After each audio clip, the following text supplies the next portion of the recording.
as técnicas que eu utilizava para dar treinamentos e que fizeram com que eu conseguisse atingir vários objetivos aí, tanto na carreira, né? Então, objetivos pessoais, objetivos profissionais.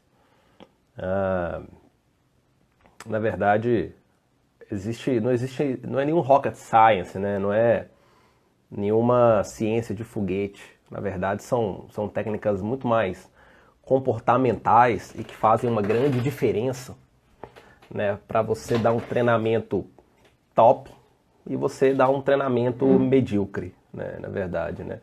Eu gosto de dizer que é a diferença de você ter um aluno que vai chegar toda hora no seu ouvido para ficar falando: ô, amigão, pô, eu tenho um ônibus. Sempre tem essa história do ônibus, né? Às vezes o funcionário é de outra cidade, às vezes uma cidade próxima, às vezes uma cidade distante, né? Isso no offshore tem demais, né? Sempre tem aquela história de: ô amigão, eu tenho um ônibus que sai tal hora. Tem como a gente sair, tem como liberar mais cedo um pouquinho? Ou então quando você vai fazer algum treinamento, sempre tem aquele que fala assim: poxa, será que eu posso só assinar? Porque tem isso e aquilo outro. Geralmente quando você tem um funcionário que já vem com esse approach, já tem esse mindset, é porque o profissional ele está desacreditado do que você vai passar lá, né? Então, isso pode acontecer por vários motivos. Isso pode ser aí devido ao histórico dele com você no passado, isso pode ser com o histórico dele: Paulinho, boa noite. Isso pode ser com o histórico dele com os funcionários daquela empresa ali no passado.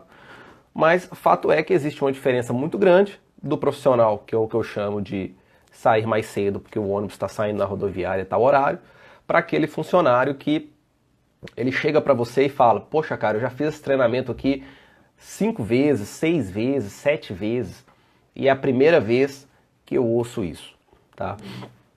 Bom, são 8h02, eu já vou entrar aqui no conteúdo, tá? Em respeito a quem chegou no horário. Quem entrar depois aí pode assistir a cópia aí pelo IGTV, que eu vou deixar salvo lá. Todos vocês sabem, se tiverem dúvidas, vocês fiquem à vontade para perguntar aqui. Vocês sabem que eu não gosto que isso seja um monólogo, eu gosto que isso seja algo compartilhado. Eu dou as informações que eu planejo passar. Obviamente que eu espero que vocês também contribuam, dê os seus comentários, tirem as dúvidas que vocês têm, né? Quiserem fazer comentários, fiquem sempre à vontade. Aqui comigo é sempre assim, eu sempre vou ouvir o que vocês têm a dizer.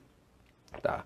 Então, primeiro eu queria, antes de entrar, né, nas partes de técnicas, né, eu gostaria assim que a gente tem duas formas de dar treinamento. Eu não vou dizer duas formas, existem dois locais, né, onde a gente pode dar treinamento. Você pode estar dando treinamento na sua empresa, você lá é um profissional da equipe de gestão do departamento de QSMS da sua empresa, e você ministra treinamentos para os seus próprios funcionários, né? Ou seja, você não, a sua atividade fim não é dar treinamento, né? Então essa é uma. Ou você pode trabalhar numa empresa de treinamento, né? Que numa das lives que eu falei no passado aí, entrar em empresas de treinamento é um dos passos mais fáceis que se tem para você conseguir pular para trabalhar na parte de gestão. Então, existem essas duas formas. Ou você trabalha na empresa que a atividade fim dela é treinamento, ou você trabalha numa empresa cuja atividade fim não é treinamento, porém você dá treinamento. E por que é importante a gente tentar pegar as nuances de cada uma disso aí? Porque, teoricamente, se você é um profissional que trabalha numa empresa de treinamento, espera-se que você seja top. Espera-se que você seja top. Porém, aí entra um problema, né? Geralmente, quando a gente pega empresas de treinamento, cuja atividade fim é o treinamento, né?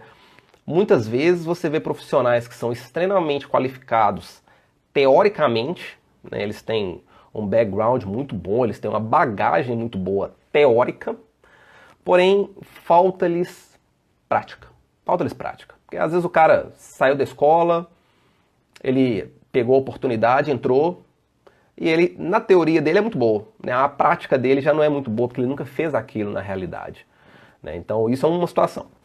A outra situação é se você trabalha numa empresa cuja atividade fim não é dar treinamento. Aí, muitas das vezes, você vai dar um treinamento muito bom na atividade fim que é desenvolvida na empresa. Talvez ali uma parte prática, algo voltado para os seus procedimentos ali vão ser excelentes.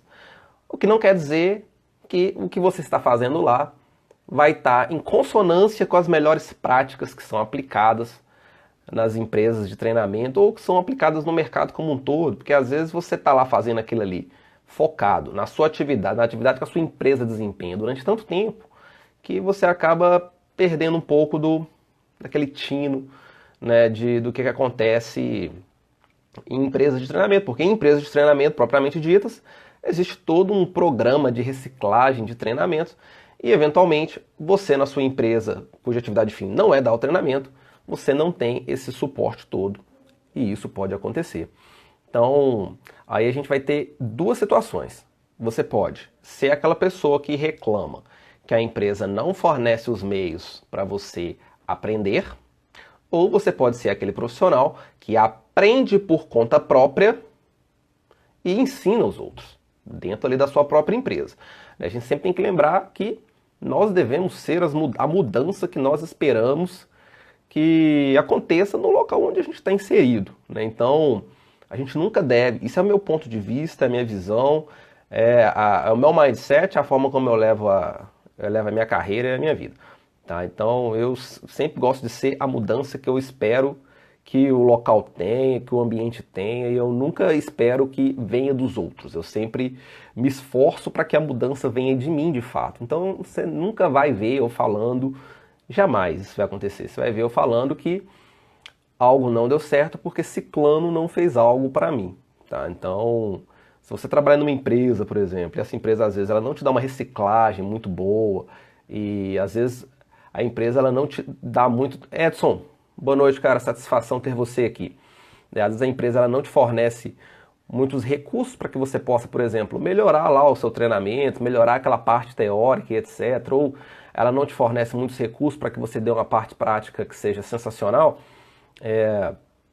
Você não deve culpar a empresa, né? Ah, a empresa não me dá fornece, a empresa não me manda fazer uma reciclagem. Isso é desculpinha, né? Eu acho que você tem total condição de aprender por conta própria, tá? Ser autodidata.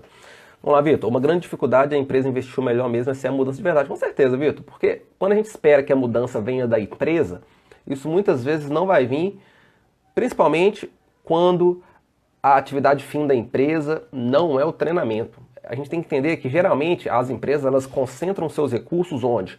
Na atividade fim dela. Né? Então nós, por sermos departamentos de apoio, né, às vezes a gente fica com a água que sobra. Né? Então é aquela história lá tem um filme da Netflix lá que eu nunca assisti, mas tá lá, né, o Poço. O Poço, a comida vai, no início lá em cima lá tem muita comida, de luxo, e vai descendo lá nos níveis lá. A gente tá lá embaixo. Tá? Nessa questão de budget. Então, mas assim, aí às vezes algumas pessoas ficam chateadas, poxa, isso é errado. Não, não é errado. Não é errado não. Por que não é errado? Porque se a gente for entender, a segurança do trabalho dá muito pouco ROI, dá muito pouco retorno sobre o investimento. Tá? Quem falar ao contrário está mentindo para você. Segurança do trabalho é sim um departamento extremamente importante, extremamente importante. Segurança e saúde do trabalhador é extremamente importante. Mas não dá ROI ou igual operação. Nenhuma empresa se sustenta porque tem um departamento de segurança foda, mas a operação não funciona bem, entendeu? Então, a segurança do trabalho em todos os lugares, cara, ela vai ter menos recurso do que a operação. Isso aí é sem dúvida, a não ser que a atividade fim da empresa seja segurança. Aí ela vai ter mais recursos do que os outros departamentos. Então, a gente tem que sempre manter isso em mente. Sempre lembrando aquela questão do valor. Então, a gente não pode ficar chateado quando a empresa ela não nos fornece os meios de fazer o que a gente gostaria. Nós temos que usar as nossas capacidades para desenvolver o trabalho de uma melhor forma, tá? Então, só para passar para vocês aqui, né, qual que é o background que eu tenho para poder estar falando um pouco sobre esse assunto aqui. Eu tenho 10 anos de experiência nesse segmento de segurança, saúde do trabalho e de meio ambiente e sistema de gestão de qualidade também, tá? E dentro desses 10 anos, 4 anos eu trabalhei exclusivamente ministrando treinamentos, tá? Então, nesses 4 anos que eu ministrei treinamentos, 3 anos, na verdade foi 4 anos e meio, tá? 4 anos e meio ministrando treinamento. Nesses 4 anos e meio ministrando treinamentos, eu trabalhei nas maiores empresas do mundo, nesse segmento, e eu fiquei bastante tempo na maior empresa do mundo, do setor de treinamento, né? Empresa que tem sede aí em mais de 14 países, capital aberto na Bolsa de Valores, sei lá, se é da Noruega, Dinamarca. Então, tive a oportunidade de fazer vários embarques fora do Brasil. Margot, satisfação ter você aqui. Então, eu fui engenheiro de segurança dessa empresa durante 3 anos e meio. Né? No início eu dava só treinamento no início, né? Quando eu entrei nessa empresa. Depois as coisas foram mudando um pouco, eu comecei a trabalhar também na parte de coaching em segurança do trabalho, entrando na parte de gestão, assumi a responsabilidade técnica da companhia e por aí vai. Aí depois eu mudei de empresa. Bom, então tudo que eu estou falando para vocês aqui é o que eu fiz, né? O que eu vou passar para vocês aqui basicamente é o que eu fiz que permitiu com que eu tivesse um suporte, né, para chegar lá em cima ali num nível bom, né? Então eu sempre tive bastante, vou dizer, sucesso aí nessas questões de treinamento, né? Eu sempre fui muito elogiado e eu não usava nenhum rocket science, eu não usava nenhuma técnica que eu não criava roda, eu usava o simples. É o que eu vou passar para vocês aqui e eu tenho certeza que se vocês fizerem o que eu estou dizendo para vocês fazerem, vocês vão mudar o nível de treinamento de vocês completamente. Vocês vão sair daqui e ir para aqui. Rapaz, aqui eu tô vendo que aqui tá. A pessoa tá até se encontrando aí, a Thaís, a Margot. Thaís, minha amiga, gosto muito dela. Sucesso pra você aí, Thaís. Bom, então vamos lá, galera. Então, assim, eu acho que a primeira coisa que você tem que fazer pra você ter sucesso, né, é você tentar se identificar e mexer um pouco aí na sua postura, né? Fazer uma autocrítica, na verdade. Né? Você tem que se identificar e entender onde você está naquele momento. Por que eu estou falando isso? Porque geralmente, como é que as empresas fazem? Isso aí são todas as empresas, dificilmente foge disso aqui. Existem 2 formas de você aprender, né? Vamos chamar dessa forma aqui. Você entra numa empresa, a forma número 1 é o quê? A empresa pega você, coloca você para ver as aulas de alguém que já dá treinamentos naquela empresa.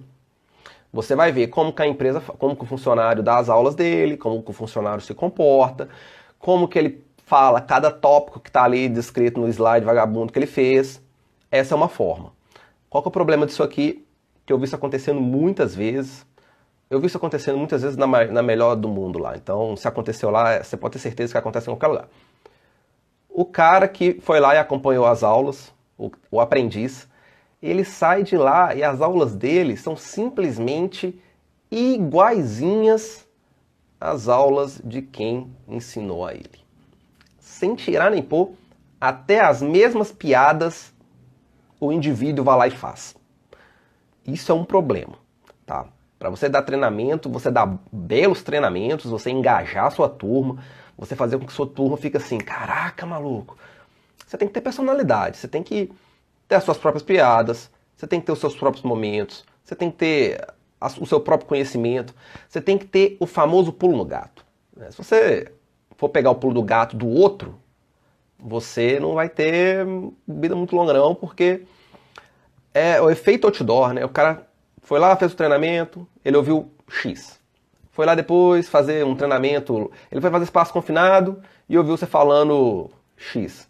Depois foi lá fazer trabalho à altura e ouviu você falando um X mais ou menos, né? Porque você pega ali aquela parte de análise de risco, permissão de trabalho, você fala a mesma coisa. E aí o cara fala a mesma coisa.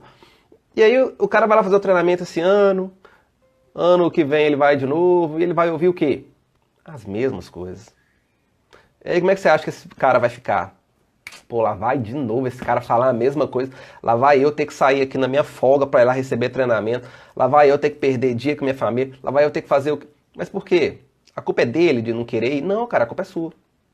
A culpa é sua. Então, essa é uma forma, né? A empresa foi lá, botou o cara, aprendeu com alguém, e esse alguém virou o cópia-cola, né? Virou lá o aprendiz. A segunda forma é o quê? Quando a empresa ela simplesmente não faz nem isso. Ela simplesmente pega você que acabou de chegar e fala, vai lá dar o treinamento. Ela confia no seu conhecimento que você disse que tem. Perfeito. Você chega lá, o que você vai fazer? Às vezes você não leu o material antes, você não sabe do que se trata, a aula deveria começar às 8 horas, você chega na sala às 8h30, 9 horas, 9h30, lê slide. Cara, lê o slide e acabou. Se você lê slide, acabou. Acabou. Você já perdeu ali o respeito ali, porque ler slide, qualquer um lê slide. Slides nunca devem ser lidos, anotem isso aí. Slides não foram feitos para serem lidos. Slides foram feitos para guiar você na jornada do conhecimento. Veja bem, você pega uns slides vagabundo, tem texto de cima a baixo. Isso é slide de preguiçoso, é de preguiçoso. O slide, ele pode ter ali uns bullet points. Para que tem que ter os bullet points? Para te guiar. Você vai ler ali, papapá. Ó, ler não, né? Quando eu digo ler, não lê em alto, né? Você vai ver, pô, fala sobre isso. E você vai discorrer sobre aquele conhecimento ali. Mas você jamais deve ler bullet point, cara. Você jamais deve ler slide. Se você for uma pessoa que faz material de segurança para sua empresa, jamais faça slides com puro texto. Não faça isso, tá? Diego, satisfação ter você aqui. Bom, então, basicamente, nós temos esses dois tipos aí. O pior de tudo é quando a empresa já tem um padrão de slide. Vitor, isso acontece. Se você tiver condições de alterar o padrão de slide, você vai lá e faz. Mas aí, é foda, cara, porque às vezes o departamento de qualidade, por exemplo, ele não é junto com o departamento de segurança. Aí, às vezes tem que ficar usando um pouco da sua malemolência para tentar convencer, e aí mexe com ego, é complicado. Mas é importante, porque até mesmo slide. Às vezes você tem empresa, que você vai lá na empresa lá, o mesmo treinamento que ela dava em 2015, de espaço confinado, de trabalho em altura, de NR qualquer... Na verdade, as empresas, quando elas dão treinamentos assim, são empresas que não mudam treinamento, não qualificam o funcionário, elas dão os mesmos treinamentos sempre, uns slides vagabundos, ninguém pode mudar. A gente tem que lutar para mudar isso, tá? Então, pelo menos essa parte aí, é importante que vocês cheguem lá e conversem com as empresas, conversem lá com seus gestores, para que isso possa acontecer. Porque conhecimento é tudo, cara. Se você der um treinamento vagabundo ali pro cara, começa no treinamento. O cara já percebe assim, ó, o engajamento dessa empresa com segurança não presta. Porque se o treinamento de segurança que ela tá me dando é isso aqui, isso quer dizer que, né, o que ela fala é da boca para fora. Então, se liga nisso aí. Bom, outro ponto que eu acho extremamente importante, e isso, cara, quando eu aprendi isso, mudou meu jogo completamente, tá? Quando eu comecei a trabalhar dando treinamento, eu era muito ruim. Eu era muito ruim, né? Então, eu até gosto de contar essa história, eu não vou dar muitos detalhes, porque é uma história longa, mas o primeiro treinamento que eu fiz, o primeiro embarque que eu fiz na minha vida, eu fui dar um treinamento para dois engenheiros, um era um Chief Engineer da unidade lá, e o outro era o First Engineer, ou seja, um era o cara responsável por toda a engenharia da plataforma, que na verdade era um navio, né? O outro era o segundo responsável, ou seja, eles até trabalhavam em turnos diferentes. Eu fui dar um treinamento de NR13, que eu não entendia lufas de NR13, né? Eu fui treinado em NR13, é aquela história, né, que eu falei para vocês no início, né? Eu vi um cara dando treinamento de NR13, eu vi uma vez isso, e aí eu fui dar treinamento para esses caras em inglês ainda, né? Aí você vai ver o inglês que você aprende na escolinha lá, você vai aprender a falar good evening, good night, good morning, how are you? Você não aprende nada técnico de NR13, principalmente, nada técnico de nada, na verdade, né? Então, eu tenho para dizer para vocês que meus primeiros treinamentos foram um fracasso total. Só que eu tinha muita desenvoltura, né? Então, eu até contei isso para vocês alguma vez aí, que eu tinha uma tática que eu utilizava, que era aquela tática de what you think. So what do you think about this thing here? So, o que você acha, né? Então, eu passava assim o slide, dava aquela folheada vagabundinha e perguntava o que o cara achava. Aí o cara falava, né? Eu dei sorte que naquela época lá, os caras que eu dei treinamento, eles não tinham inglês como a língua nativa deles, então quando você vai conversar com um nativo pela primeira vez sobre coisas técnicas é difícil. É bem verdade que é bem difícil. Eu passei por situações bem ruins no passado, né? Hoje eu, graças a Deus, eu não tenho mais esse problema, mas no passado eu tinha. Então eu dei muita sorte nesse dia, que eu dei treinamentos para profissionais que eram poloneses, não era a língua mãe deles, então era muito mais fácil. Então, assim, eu perguntava para eles o que eles achavam. Então, eles me diziam, no que eles me diziam o que eles achavam, eu ficava assim, legal isso aqui. Então é assim que funciona. Então, quando eu ia dessa mesma aula para outros alunos, eu já tinha o quê, aquela sagacidade, porque eu sabia que era aquilo, porque o cara tinha me ensinado. Isso é você ser sagaz. Mas as minhas primeiras aulas, até eu ficar suficientemente bom para poder fazer isso, foram um fracasso total, né? Eu não sabia muitas técnicas, até que eu aprendi uma técnica de um amigo meu que eu considero ele o profissional mais talentoso que eu já conheci na minha vida, mais inteligente. Ele é um senhor, ele não tem redes sociais, então eu não vou nem fazer nenhum merchan para ele, mas ele era o cara mais inteligente que eu conheci na minha vida, né? Então, ele me ensinou muito. Então, o que fez com que eu mudasse...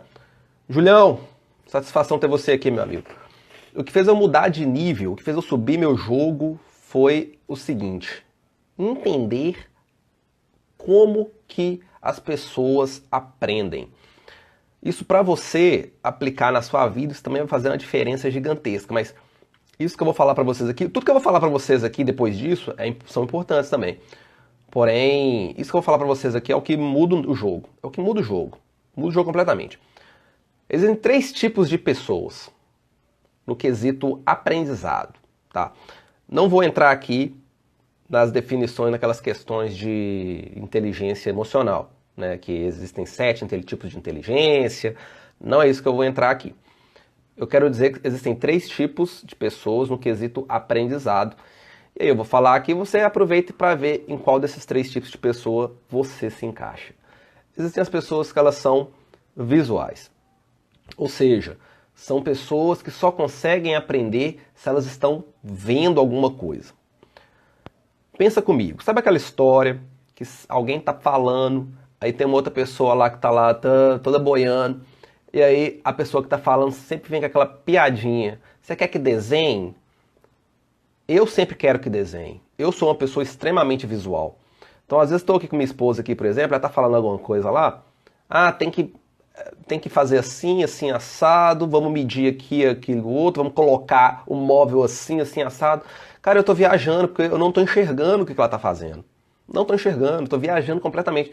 Eu só consigo enxergar, vamos pegar um papel, vamos desenhar o que você está pensando, ou então vamos colocar. Lima, satisfação ter você aqui, boa noite. Vamos colocar aqui para ver. Eu sou uma pessoa extremamente visual, então muitas pessoas são visuais. As pessoas só aprendem quando elas veem. Então é aquela pessoa que aprende com imagem, aprende com vídeo. E você tem que entender que para esse tipo de pessoa, só falar não resolve. Então sempre quando você vai dar um exemplo, né, você foi lá e falou alguma coisa, aí você vai dar um exemplo. Se você só fala, a pessoa não vai entender nada. Não vai entender nada. É a mesma coisa de uma pessoa que diz que tem dificuldade em aprender inglês, por exemplo. Ela precisa aprender lá os tempos verbais do passado. Aí na aula, o professor só está falando com ela. Está só escrevendo o texto. Isso não funciona. Se a pessoa ela não entendeu quando a pessoa falou, escrever lá não adianta nada. Tem que ter um desenho, tem que ter um filme, tem que ter uma imagem. Tem que ter uma imagem. Se não é assim, a pessoa não aprende. Eu falo isso por experiência própria, porque eu sou extremamente visual. Se eu não enxergar as coisas, eu não entendo. Você, lá na sua situação, você pode ser uma pessoa visual. Às vezes você ouve alguém falando, você até aprende. Aliás, você acha que aprende. Você vai repetir exatamente o que aquela pessoa falou. Se o exemplo mudar de contexto um pouquinho, você vai se perder todo, porque você não sabia como que era aquilo naquela situação, você só sabia na situação criada inicialmente, porque você não viu. Se você não vê para as pessoas, não ver para as pessoas visuais, é terrível, cara. É terrível. Então, você está dando treinamento lá, a pessoa pode ser visual. O outro tipo de pessoa é a pessoa que é auditiva. Essa sim, a pessoa que é auditiva, ela aprende só com você falando. Ela ouve e ela tem uma condição de concatenar as informações de tal forma que ela entende o que você está falando e ela consegue imaginar aquilo ali ao mesmo tempo. Essas pessoas, elas são, se eu não estiver enganado, 15% da população. Os visuais são, se eu não estiver enganado nas estatísticas, se não for isso exatamente, é um número muito parecido, Acho que os visuais são 80%, os auditivos são 15%, e agora tem o último caso. Esse último caso é um caso, às vezes, mais especial, mas você sempre vai ter alguém assim, que são as pessoas que são sinestésicas. O que são as pessoas sinestésicas? Basicamente, são aquelas pessoas que aprendem só com um teatrinho. Só com teatrinho. Só falar, só desenhar, elas não entendem. Tem que ter um teatrinho. Vamos lá, Dai Hafner. Por isso que em treinamento tem que usar todos os estímulos, visual, sonoro, sensitivo, tátil. Com certeza, com certeza. É justamente por isso. Porque na sua turma você vai ter pessoas que têm diferentes percepções sobre o aprendizado. A mais difícil disso aí são as pessoas que são as sinestésicas. As sinestésicas são as mais difíceis, porque até eu tinha dificuldade, eu não tinha muito traquejo para fazer teatrinho. Então, mas você deveria. Quando eu digo teatrinho, não é contar, né? Fazer aquele teatro sentido... não, não é. É você fazer lá uma história, pega alguma coisa e mostra, e aí você faz um movimento de como que seria. Não sei, cada treinamento vai te levar para uma forma de sinestesia que você tem que estar utilizando, entendeu? Então, a gente tem que lembrar disso aqui, cara. Se você entende esses 3 níveis de aprendizado, você masteriza isso e você começa a aplicar isso, o seu nível muda completamente.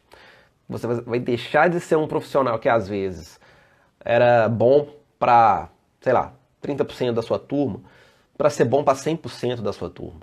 Porque você vai entrar na conexão, você vai falar da forma como eles entendem, tá? Então, se eu tivesse que dizer, o principal ponto é entender essas 3 formas de aprendizado e masterizar elas. O que você precisa para fazer isso? Aí já é uma outra seara, né? Por exemplo, para você ser uma pessoa que consegue... Peraí, deixa eu ver o que a Dayana falou. A Day falou, que senão vai começar a andar muito aqui. Inclusive o público que tem baixa escolaridade tem que usar bastante o visual com imagens, com certeza. É muita imagem e filme, e o teatrinho vagabundo que você vai fazer lá. Quando eu digo teatrinho, não é, né? Não é Romeu e Julieta, é você... A sua postura corporal, ela tem que ser compatível com o que você está falando, entendeu? Então, às vezes você vai falar, por exemplo, você está falando, tá fazendo uma... Peguei o Júlio de exemplo aqui, você está dando uma aula de movimentação de carga, por exemplo. Aí quando você for falar do rádio, tem que pegar o rádio. Então você pega lá um rádio fictício lá, é assim. Então, tem que fazer isso. Sobe a carga, vira a carga, desce a carga. Faz lá uma simulação para que seja mais fácil para ele entender. Dessa forma você vai tanto estar fazendo bem para os visuais quanto para os sinestésicos, tá? Olha o que o Julião está falando aqui. No meu caso, eu sou hiperativo em sala, gosto de manter um nível de linguagem para o público. Tem que interagir, com certeza.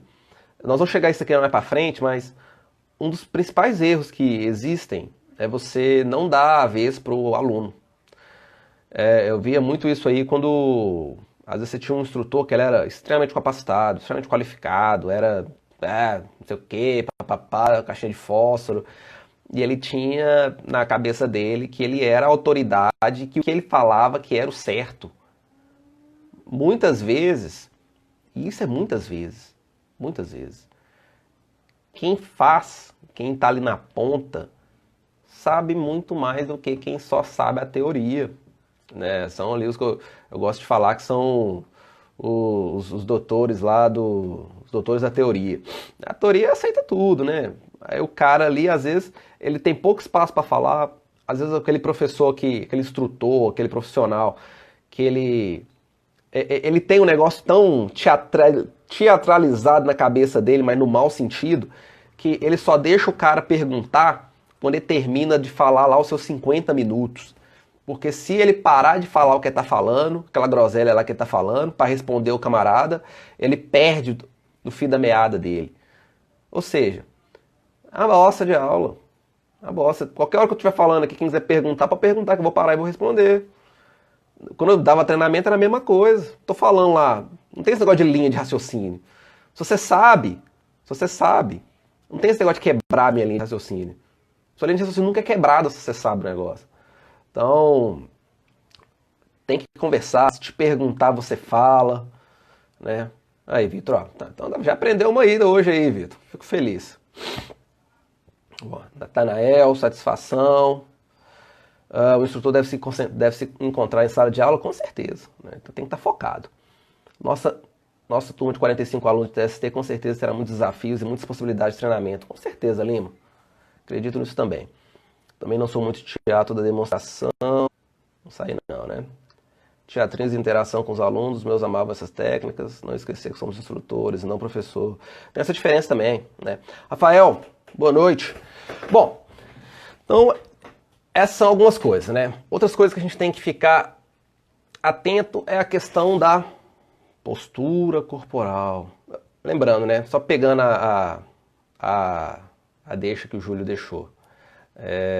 De fato, o professor é Caxias, né? O professor é aquele caladinho, papapá, o aluno tem que ficar quieto. O instrutor não. Ele tem que saber se moldar à necessidade da situação. A gente sempre tem que lembrar que a diferença, né, do professor para o instrutor. O professor ele ensina quem não sabe, quem está aprendendo. Já o instrutor, às vezes, ele está lidando com profissionais que sabem mais do que ele. Tem que ter um cuidado muito grande com relação a isso aí. Bom, vamos lá. A linha de raciocínio se perde quando só decoreba. Com certeza, cara. Ó, se o negócio é só decoreba, a linha de raciocínio se quebra. Se você sabe o que você está falando, você domina o que você está falando, a sua linha de raciocínio ela não se quebra. Jamais. Você pode até esquecer a última palavra que você usou antes que isso acontece. Eu também esqueço direto a última palavra que eu estava usando. Mas isso não é quebra de linha de raciocínio, não. Vamos lá, Thaís. O que você acha da nova modalidade de treinamento EAD para equipe operacional? Thaís, é complicado isso, porque quando a gente fala em equipe operacional, existem equipes operacionais que são extremamente qualificadas, né? Então, um treinamento operacional, um treinamento EAD, por exemplo, para uma equipe operacional qualificada, que tem lá o seu degree, que tem lá tem conhecimentos técnicos, que tem algum tipo de formação, para mim tá safo, tá tranquilo. O problema é quando você vai dar um treinamento EAD para uma equipe operacional cujo nível de escolaridade é muito baixo, né? Então, às vezes é aquele trabalho extremamente braçal, aí já fica um pouco mais difícil, né? Eu acho que o que a gente também tem que tentar entender é o seguinte: o fato de haver a possibilidade de não quer dizer que nós devemos fazer, né? Então, existe a possibilidade de você ministrar treinamentos EADs para as equipes. Não quer dizer que você vai fazer isso, né? Então, as empresas, né, principalmente os gestores dos departamentos de segurança, ou as pessoas que são tomadoras de decisão, porque muitas das vezes não são os gestores dos departamentos de segurança, as empresas que tomam decisão, né, os funcionários que tomam decisão nessa parte, eles têm que ter uma sensibilidade grande com relação a isso, né? Porque às vezes você tem um profissional que ele tem um baixo nível de escolaridade tão grande que ele pega um mouse de cabeça para baixo assim, fica tentando mexer. Eu já vi isso acontecer. O cara pegou o mouse de cabeça para baixo lá e foi... Ou seja, ele nunca tinha pegado um mouse na vida dele. Então, como é que você vai deixar esse cara fazer um treinamento EAD? Não vai, né? Em contrapartida, se você tiver profissionais... Vou dar um exemplo aqui, né? Não sei quantos de vocês aqui que trabalham offshore, já trabalharam offshore. Vou dar um exemplo aqui de... você tem lá um FPSO, né, que extrai lá o óleo e o gás da bacia lá, por exemplo. E às vezes você tem um determinado departamento lá dentro que todo mundo, o mínimo de conhecimento técnico que eles têm é um curso técnico, por exemplo. Então, você pode dar treinamento EAD para esses caras aí tranquilo, que o pessoal vai tirar de letra, né? Então, às vezes tem que ter essa diferenciação aí, tem que ter esse joguinho de cintura aí. Margot, mas aprender novas dinâmicas de ensino sempre é bom, com certeza. Peraí, deixa eu voltar aqui, eu sou ruim com esse negocinho aqui, ó. É postura, vestimenta, modo de falar, vício de linguagem, boa dicção, com certeza, né? Às vezes você tem lá um professor, um instrutor que ele fala né toda hora, né, ou então quando tá falando e começa o é porque não sabe o que vai falar. Aí tá pensando, às vezes você tem um cara que fala rápido demais para tentar demonstrar que sabe o negócio, mas aí ele não sabe, e aí ele fala tudo, ao invés de pensar o que ele vai falar, ele fala muito rápido para demonstrar que sabe. E aí chega numa hora que ele vai entrar no famigerado, porque que ele está pensando, né? Então, saber falar, a dicção, você falar de forma clara, de forma pausada, sem correria, né? Você tem que ser claro. Vamos lá, Rafael, vim da área operacional, tem uma teoria que para treinamento ser top, o instrutor precisa dominar o assunto operacionalmente para aplicar os quesitos de segurança com qualidade. Rafael, eu concordo contigo. Estava falando aqui no início. Às vezes você tem um profissional que ele, teoricamente, ele é muito bom. Às vezes na teoria ele é excelente. Só que na prática ele não tem esse domínio. Às vezes ele tem muita qualificação, muitos treinamentos, não sei o quê, papapá. Mas no dia a dia ali ele não conhece, né, a parte operacional do negócio. Ele nunca fez, nunca pegou. Às vezes é um profissional que ele é visual, mas ele aprende de forma auditiva, ou seja, ele simplesmente está repetindo o que alguém falou com ele, né? Então, de fato, isso tem que acontecer. Nem todos estamos preparados para o EAD, concordo. Rafael foi bem assertivo no comentário, quando o instrutor sabe das dificuldades operacionais, ele realmente entende, só muito mais fácil. Eu concordo também, né? Vejo até que um profissional do SESMIC que teria que dar conta desse suporte neste caso. Concordo. Bom, então vamos lá para o próximo item nosso aqui, a questão de falar, né? Você nunca deve ser um robô, né? E você também não pode ficar igual um bonecão do posto lá, mexendo para todo lado, etc, etc, etc. A sua comunicação ela tem que ser compatível com o nível das pessoas que estão lá na sua turma. Aí entra um problema, né? Quando eu, Júlio, a gente trabalhava lá na maior empresa de treinamento do mundo, eu trabalhei com o Júlio lá durante muito tempo também. Às vezes a gente tinha numa mesma sala profissionais que eram extremamente gabaritados numa determinada empresa, né? O OIM lá da unidade, e ao mesmo tempo você tinha lá o homem de área da unidade, por exemplo. Então, você pega o OIM, que é o dono da unidade, é o manager da unidade, é o que manda em tudo aquilo ali, e o homem de área, que é a função de entrada, né, no mercado. Às vezes você tem os dois na mesma aula, a sua forma de falar fica difícil porque você não vai conseguir manter uma linha tênue ali, ó, que vai ajudar os dois, não vai. Porque se você for arrumar uma forma de falar para atender as necessidades de um, você vai desassistir o outro. E vice-versa. Então, se você tiver a opção lá de montar suas turmas, por exemplo, né, é sempre bom você deixar profissionais que eles são do mesmo GHE, né? Vamos trazer aqui esse conceito aqui. É bom você manter esses profissionais do mesmo GHE, porque a sua forma de falar é diferente. Você não vai falar com o OIM da forma como você fala com o homem de área. Você não vai falar com o cara que é o engenheiro lá da Pica da Galáxia lá, da forma como você fala com o profissional de serviços gerais, por exemplo, né? A sua linguagem tem que ser diferente, né? Então, às vezes você tem numa turma lá o engenheiro da operação do negócio e a senhorinha lá da limpeza, dos serviços gerais. Você vai falar coisas para ele que ela não vai entender nada. Você vai falar coisas para ela, a forma como você vai falar para ela, o cara vai pensar assim, poxa, tô perdendo meu tempo aqui. Então, assim, tem que se ter uma balança. Essa balança ela tem que ser muito bem orientada para que você não... Porque, assim, o objetivo, gente, nunca é agradar todo mundo. Você nunca vai agradar 100% das pessoas. Nem Jesus fez isso. Mas quanto mais pessoas você conseguir agradar e quanto mais marcante você conseguir fazer com que aquilo seja, melhor, tá? Deixa eu ver se alguém falou aqui alguma coisa. A Lima, sensibilidade para perceber o público-alvo e no decorrer do treinamento adequando conforme o meio da turma, com certeza, né? Que às vezes também você acha que o nível deles lá é baixo, mas aí ao longo do treinamento você vai ver que os caras manjam demais. Aí você aumenta a barra. O contrário também pode acontecer, né? Às vezes você acha que a equipe lá é top. Às vezes você pega uma equipe lá que você pensa assim, pô, essas funções, esses caras aí, eu não vou nem falar o básico, eu já vou passar pro intermediário. Aí você vai ver que os caras estão boiando, é porque os caras não sabem o básico, eles têm que voltar. Bom, vamos lá, isso mesmo. Bom, então vamos lá, né? Vamos dar sequência. Então a questão da postura corporal, tem que ter muito cuidado, você tem que falar da forma que eles entendem, da forma como vai ser mais claro, tá? Mas também sem ser um bonecão do posto, gritando, não vai fazer isso, né? Você tem que manter a postura, que você é autoridade ali naquela sala lá, então você tem que fazer sua autoridade a partir do respeito, né? Manter-se. Bom, um ponto que é importante, tá? Hoje nós vivemos numa sociedade extremamente extremista, né? Ou você sei lá, ou você é do Cruzeiro ou você é do Atlético, ou você é corintiano ou você é palmeirense, ou o cara lá é flamenguista ou sei lá o quê. O ponto é, a gente nunca pode deixar com que assuntos extra-classe eles sejam o centro da atenção que estiver acontecendo lá.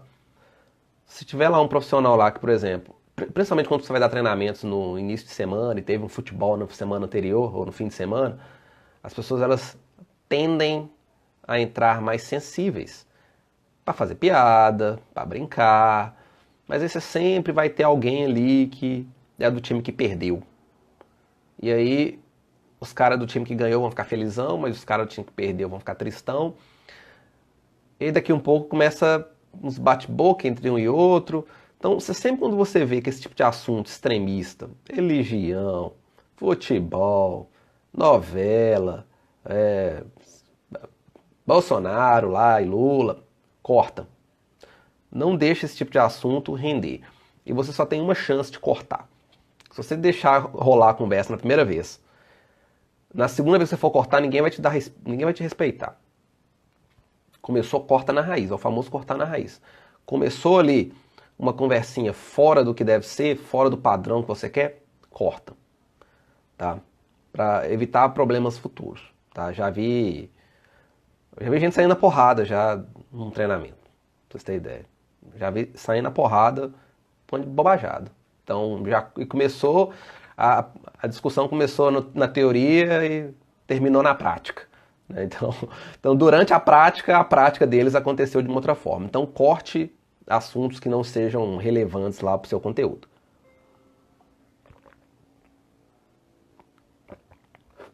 Bom, um ponto importante aqui também, tá? Nunca. Essa é um hackzinho que eu gosto, que eu passo para vocês e eu espero que vocês façam isso no dia a dia de vocês. É o seguinte: quando as pessoas em geral, elas não gostam, elas temem serem julgadas, né? Todos nós, né? Quem falar que não é mentira. Todos nós tememos ser julgados. Né? Às vezes você deixa de fazer coisas que você gostaria de fazer porque você tem medo de ser julgado pelo outro. Então, às vezes você deixa de pôr seus sonhos em jogo ali, de fazer, porque você tem medo do que os outros vão pensar. Né? Então, às vezes você tem um projeto novo, você não quer pôr em prática, porque você tem medo do que os outros vão pensar se der errado. Às vezes você não quer fazer coisas que você acha que o outro não vai gostar. Né? Então, por que eu estou dizendo isso? Tá? Porque a aprovação dos outros ela é muito importante para nós como seres humanos. Tá? Então, ninguém quer ser chamado a atenção. Então, imagina a seguinte situação. Você está numa sala de aula, você é o aluno. E aí o professor vai lá, o professor, o instrutor, quem quer que seja lá, faz uma pergunta. E aí você responde. Na sua cabeça você responde como se você estivesse certo. Você acha que está certo. E aí aquele autoridade ali, na frente daquela turma lotada lá, ele vira para você e fala, não, tá errado. Você tende a não participar daquela aula mais. Porque você tem medo de quê? De falar errado novamente e ser julgado novamente. Então, por que eu estou falando isso? Quando você está lá como instrutor, você está lá como instrutor, na verdade, e você faz uma pergunta ou algum aluno responde alguma coisa que não é exatamente aquilo certo, se você chega e fala dessa forma, está errado, você vai perder aquele aluno completamente, ele não vai participar mais da sua aula. Os outros profissionais que estão lá, eles podem ver, os outros alunos, na verdade, eles podem ver a forma como aquele profissional foi respondido quando ele errou. E toda vez que você perguntar, eles vão ficar como? Ó, ninguém vai responder mais. Por quê? Eles pensam assim, poxa, o cara respondeu errado, ele tomou uma cacetada. Eu não tenho certeza da resposta. Eu vou ficar calado, vou esperar o outro. É aí que você tem aquelas turmas lá, que toda vez que você pergunta alguma coisa, e aí, gente, o que vocês acham? E aí, gente, o que vocês acham disso e tal? É por isso. Ô, Vitor, tem que tentar fazer com que ele esteja certo, né? Famoso enrolar. Vitor, perfeito, é isso aí, cara. Você tem que tentar fazer parecer que o cara tá certo. O que que eu fazia? Às vezes o cara falava um negócio que não tinha nada a ver, bicho. Nada a ver, cara. Isso eu aprendi com o senhor lá que eu falei pra vocês lá, que era o mais talentoso que eu conheci da minha vida. Aí a minha estratégia era sempre assim. Ele falava, aí eu fingia que eu tava pensando assim, será? Mas na verdade eu não tava pensando se o que eu tava falando tava fazendo sentido, porque eu sabia que não tinha sentido nenhum. Eu tava pensando como que eu ia pegar o que ele falou, tirar alguma coisa daquilo ali pra fazer. Não, é isso aí. Então o que que eu fazia? Às vezes quando o cara tava muito errado, cara, muito errado, eu buscava uma coisa pra aproveitar. Eu falava, olha, então, ó, a gente pode aproveitar isso que você respondeu. Olha, ó, você quis dizer isso, né? Então, a gente dá pra aproveitar isso aí. Quando você faz isso, cara, você ganha a turma, você ganha todo mundo ali. Porque os caras começam a pensar, porque os caras percebem, bicho. Os caras percebem que o cara deu uma nota ali. Mas eles também percebem que você não quis sacanear o cara. Então, eles vão. Você vai ter uma turma muito mais engajada, muito mais participativa, pelo simples fato de que você não cortou o barato do cara que estava errado. Sabe por que brainstorm, na maioria das vezes, não funciona? Na maioria das vezes não funciona, cara. Brainstorm, eu adoro brainstorm, mas na maioria das vezes brainstorm não funciona. Na maioria das empresas, brainstorm não funciona. Porque o brainstorm é assim. Você tem lá algo que você quer resolver. Diferente do que seja. Você junta uma equipe. Indiferente dos níveis. Várias pessoas de setores diferentes, etc. Funções diferentes. E aí você deixa com que essas pessoas elas falem o que vier à mente dela de formas para resolver aquilo ali. E às vezes tem pessoa que vai falar coisa idiota, tem gente que vai falar coisa que não tem nada a ver, tem gente que vai falar coisa errada, tem gente que vai falar coisa que é cara demais, tem gente que vai falar coisa que alguma vez no momento já tentaram fazer e não deu certo. Agora, por que o brainstorm a maioria das vezes não dá certo? Porque sempre tem um engraçadinho que vai rir da sugestão que o colega deu. A partir do momento que ele riu da sugestão que o colega deu, o colega nunca mais vai dar sugestão nenhuma. Nunca mais. Porque aí quando um ri, aí já tem outro lá que tá achando engraçado, vai rir também. Porque se tá todo mundo rindo é porque foi uma ideia ruim. Mas você nunca pode cortar o barato de quem tá falando. Nunca. Nunca, nunca, nunca. Nunca. Se você corta o barato de quem tá falando, cortou lá o barato de quem tá falando. Aquele pessoa nunca mais vai falar. Se eu tô nesse brainstorm e o barato não foi meu, foi de outro que foi cortado, eu também já não falo. Porque eu penso, poxa, eu vou falar alguma coisa aqui, isso que é um brainstorm, vou falar coisa que às vezes não tem nada a ver. Então nunca corte o barato, cara, nunca. Vamos lá, Thaís, eu sempre procuro fazer uma dinâmica, algum quiz, divido a turma em equipe, faço um jogo de pergunta e resposta, no final todo mundo ganha e aprende. É isso aí. Às vezes rola bala, chocolate, caneta, é aquela história da Dilma lá, gente, ó. Ninguém ganha, aqui ninguém ganha, ninguém perde, todo mundo ganha. Manter essa linha de raciocínio aí, não tem errado. Não existe resposta errada, existe aquela resposta que você pode adaptar. Então, pega essa fita aí. Bom, vamos ver uma outra aqui, ó. Anotei aqui uns tópicos, aqui uns bullet points aqui atrás aqui. Eu não leio slide não, gente, mas o bullet point está aqui para mim não perder, para mim não perder o fio da meada aqui, ó. Bom, outra coisa, né? Aí entra até um pouco com o que o colega nosso havia falado aqui, tá? A questão da operacionalidade. Você nunca pode deixar ou nunca pode fazer com que fique parecendo que a sua teoria vale mais do que a prática da pessoa, tá? Sempre você tem que usar a metodologia reversa, né? A psicologia reversa, na verdade.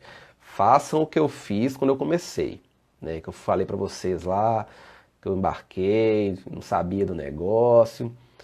Faça essa estratégia. Se você tá falando uma teoria e o cara vem com a prática dele, deixa ele falar. Deixa ele falar. Vou falar pra vocês aqui, ó. Eu demorei muito tempo pra ficar bom em NR13. Hoje eu já esqueci tudo, então já não sou tão bom igual eu era mais. Mas eu era muito bom em NR13.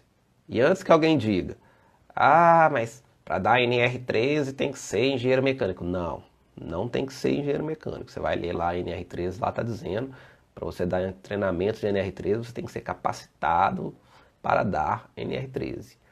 O profissional legalmente habilitado que assina lá o certificado lá é que tem que ser engenheiro mecânico, civil ou naval. Então tem essa sacadinha aí. Eu comecei a ficar bom uma vez que eu fiz uma viagem para dar um treinamento num outro estado. Era uma semana de NR13, vaso de pressão. E tinha um cara lá que era o falador. Toda turma tem um cara que conversa mais. Ele era o falador e ele falava demais. Maicon, satisfação ter você aqui, Maicon. Tava até falando de você, pensando em você esses dias atrás aí. Qualquer dia a gente vai marcar uma live para você ensinar a gente a fazer uns origamis aqui. Falar um pouco aí de como é que isso pode ajudar a gente aí no bem-estar, saúde mental, a parte da ergonomia, né? Eu acho legal, porque nós vamos conversar um pouquinho sobre isso aí. Então, tinha um conversador. E aí o conversador falava, e eu deixava ele falar. Deixa ele falar, se ele tá falando com uma postura, ele sabia do que ele estava falando. E eu fiquei pensando, e aí, o que acontece? Fala mais aí. A turma cheia, né? O pessoal, em determinado momento, começou a achar que o cara estava até falando demais, mas eu fiquei pensando comigo assim, não, pra mim tá bom. Foi uma semana de extremo aprendizado, porque o cara sabia muita coisa, sabia demais, e eu peguei todos os hackzinhos dele ali. Você pode usar isso, você pode adaptar isso para qualquer coisa, porque você sempre na sua turma ali, você vai ter alguém que sabe, e alguém que sabe que gosta de falar. Então você vai deixar ela falar um pouquinho, ela vai falar, você vai ouvir, beleza, bom, o que você acha disso? Aí a pessoa vai falar, tal. Então você nunca deve deixar que sua teoria ela fique acima da prática do outro. É claro, a gente tem que entender aqui, saber separar as coisas, tá, gente? Eu não estou dizendo que você, se o cara na teoria, na prática dele, ele não segue a legislação, por exemplo, aí não. Mas a partir do momento que você está dando um ensinamento técnico, não estou falando de legislação, um ensinamento técnico. E o cara, ele está falando uma coisa, e você tem só a teoria, ouve o que ele está falando. Ele sabe mais do que você. E você vai aprender o que ele está falando e você vai fazer. Entendeu? Bom, controle do seu tom de voz. Isso também é uma técnica interessante. O que acontece, galera? Prender a atenção das pessoas hoje em dia é algo muito difícil. Prender a atenção das pessoas é muito difícil. Por quê? As pessoas, você compete com muita coisa. Né? Então você está dando treinamento ali, às vezes o cara está pensando na família dele. Você está dando treinamento ali, o cara está pensando no time dele. O cara está pensando no político dele ou qualquer coisa do tipo. Então, você está brigando contra várias outras coisas que para o cara também são importantes. Então existem estudos que dizem que a pessoa ela consegue manter a atenção no mesmo ponto, na mesma pessoa falando assim, por aproximadamente 40 a 45 segundos. Ou é 15 segundos, nem me lembro. Fora disso, a atenção dela cai drasticamente. E aí que você vai usar uma técnica que é muito simples, cara. Muito simples. Compete com o celular. Compete sim, Michael. E aí quando é no celular ainda, né? Do celular, as estatísticas dizem que é 8 segundos para prender a atenção de alguém. Se a pessoa estiver com o celular. Você tá lá rolando o feed lá, alguém tá tentando te vender alguma coisa, é 8 segundos que você tem, que a pessoa não se foca mais. Eu vou acelerar aqui, gente, falta só 5 minutos. Então, assim, você tem duas táticas que você pode utilizar para você manter a atenção daquela pessoa lá em você. A primeira não fique no mesmo lugar, não fique parado. Você tá lá parado, tá falando, você deu lá 30 segundos lá, ande pro outro lado da sala. Isso vai forçar as pessoas a se mudarem, a se movimentarem, e isso vai fazer com que elas saiam daquele estado de catástrofe que elas estavam lá para entrar num outro período de atenção. Ou seja, elas estavam atentas, o nível de atenção delas foi caindo, você andou, elas te acompanharam, o nível de atenção delas voltou. Fale, vamos lá, histórias reais ajudam. Vamos lá, Lima, lembro-me como profissional de saúde ministrando uma aula de NR13. Ô Lima, então você sabe o que eu estou dizendo, é complicado. Ô Michael, histórias reais ajudam, com certeza. O pessoal é o storytelling, né? O pessoal gosta de storytelling. Storytelling empreende, porque a gente sempre quer saber o que vai acontecer depois. É a história da novela. Por isso que novela faz sucesso, filme faz sucesso e às vezes documentário não faz tanto sucesso. Porque você quer um negócio ali que, e agora? Aí você vai contando o storytelling ali, você consegue prender a atenção do pessoal. Bom, a voz, tom de voz. Você tá falando um tom de voz, tá falando um tom de voz. Aí você vai abaixando, vai falando devagarzinho, assim, vai falando menorzinho e tal. As pessoas que estão te ouvindo, quando você está falando alto, vai abaixando, elas, para prestar atenção no que você está falando, elas vão começar a virar o ouvido, elas vão começar a prestar atenção em você mais, porque elas querem entender o que você está falando. Faz o teste, você está assistindo um filme lá, e aí o seu cônjuge passa falando, conversando com alguma coisa.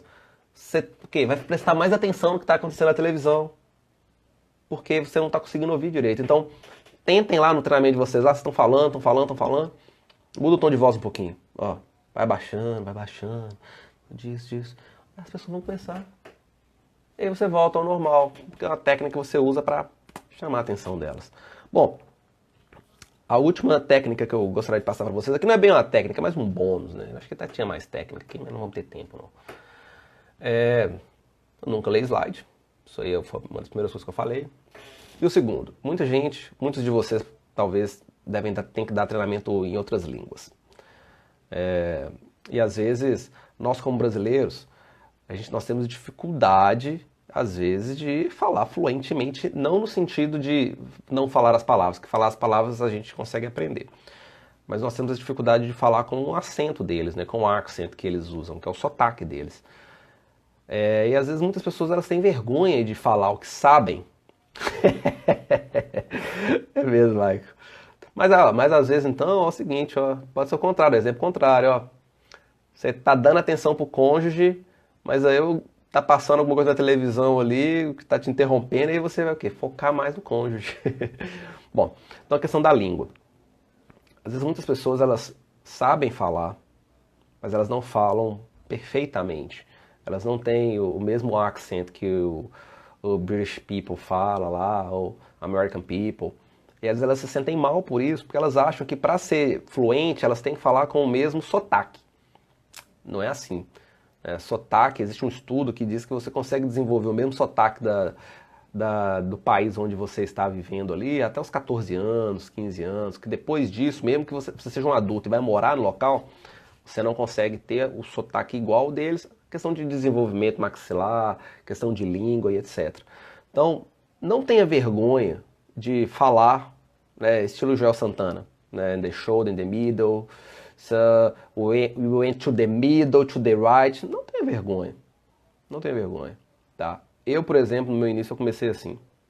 Aí você vai melhorando. É tudo uma questão de aprendizado. Então, se você tiver a oportunidade de dar treinamentos para profissionais de outras línguas, inglês principalmente, né, que é o que eu domino hoje, e você tiver vergonha por conta disso aí, questão de você não falar com aquele sotaque, não tem essa vergonha. Porque se você deixa de fazer isso, você pode estar fechando muitas portas para você. E você tem que pensar o seguinte, pô, é a oportunidade que eu tenho de desenvolver. Galera, tá acabando, falta 40 segundos aqui. Vou tirar uma selfie aqui com a gente aqui antes que acabe o meu tempo.